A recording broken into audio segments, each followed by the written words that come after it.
Opioids are one of the most harmful and deadly drugs a person can take. As stated by Vias in the CDC article, Increase in Drug and Opioid, in the US alone, there has been a spike in opioid use and dependency, and among 47,000 related deaths in 2014, 28,000 of those involved an opioid.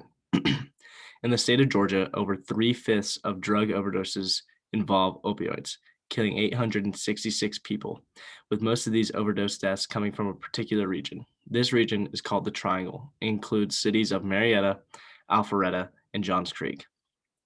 This area contains some of the wealthier suburbs of Atlanta. In this region alone, heroin-related deaths have gone up astronomically in the past 6 years.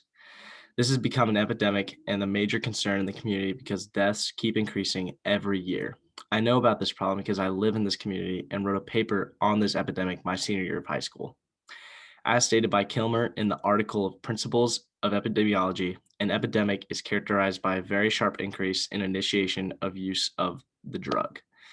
Preteens and teenagers in this region of Georgia have a lot of stress and get excellent grades and go to good college. So over the past couple of years, kids have been dealing with that pressure by using heroin and other opioids. They are able to get these opioids easily because they are very accessible. They can be found in their parents' medicine cabinet and they are inexpensive to purchase. Improving prescription drug monitoring, decreasing stress put on teenagers by parents and schools, and making rehabilitation services more affordable for addicts will help this community with this problem. One reason opioids are a major problem is because most of the people that are overdosing in this metro Atlanta area are teenagers in high school. Sadly, 9 out of 10 people that develop drug addiction start while they are in their teens. The crisis has caused panic not only because of the amount of overdoses, but the rate at which overdoses are increasing in this area. Just in the Triangle alone, opioid overdoses have increased by over 4,000%. It's become such an enormous problem that Governor Nathan Deal even stated in his 2017 State of Address, an ongoing epidemic that ravages the hearts and minds of not only individuals, but also the communities that they touch. High schoolers in Georgia are overwhelmed because they feel pressured to take a large number of AP classes, participate in sport or band, have a job, and perform community service so they can compete with other students to get into a great university. Others have high anxiety due to feeling like they do not fit in or problems occurring at home. For these reasons, they try to mask their feelings by taking the painkillers from which have opioids in them, possibly leading to addiction. This addiction causes them to do less of their schoolwork, leading to more stress and becomes a never-ending cycle of addiction to these medications. The scary fact is that most of these kids are getting these opioids on the street, which have been illegally brought to the United States and are usually more potent than heroin. The higher potency contributes to the teen's addiction and leads to accidental overdoses.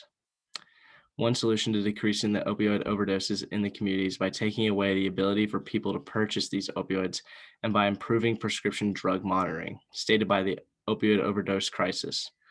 21 to 29% of people prescribed opioids misuse them. People are able to legally purchase fentanyl and other opioids as long as they are prescribed by a physician. Opioids are often used to treat pain when someone has had surgery or is suffering from something else which causes pain. Unfortunately, it is extremely easy to misuse these pills, which puts people at risk of overdosing. Another solution to this problem would be to limit the amount of stress put on kids in these areas. As stated by Partnership to End Addiction, one of the 5 main reasons teens start using drugs is because they are stressed. The area of Marietta, Alpharetta, and Johns Creek are wealthy and have high-ranked school systems. Students attending these schools of academic excellence feel a lot of pressure to do well and get accepted into top universities. Many kids look for remedies to help deal with stress, so they take painkillers such as opioids. Because they are easily accessible, unfortunately, these drugs provide only temporary relief, causing teens to search for harder drugs with increased frequency. Sadly, this behavior can cause their plans to derail by leading to addiction or premature death. So if parents and schools reduce the amount of stress they put on kids, they could save their lives. Metro Atlanta, especially the areas of Marietta, Alpharetta, and Johns Creek, are dealing with an epidemic that not only affects the youth, but every person that lives there. The crisis is making streets more unsafe and has increased the chances of teenager overdosing. Most of the time, teenagers will take these painkillers out of their parents' medicine cabinet, leading to them getting addicted and then buying more potent opioids off the street. So, monitoring the amount given in each prescription, reducing the stress put on teenagers, and opening drug rehabilitation centers would help resolve the crisis happening in these communities.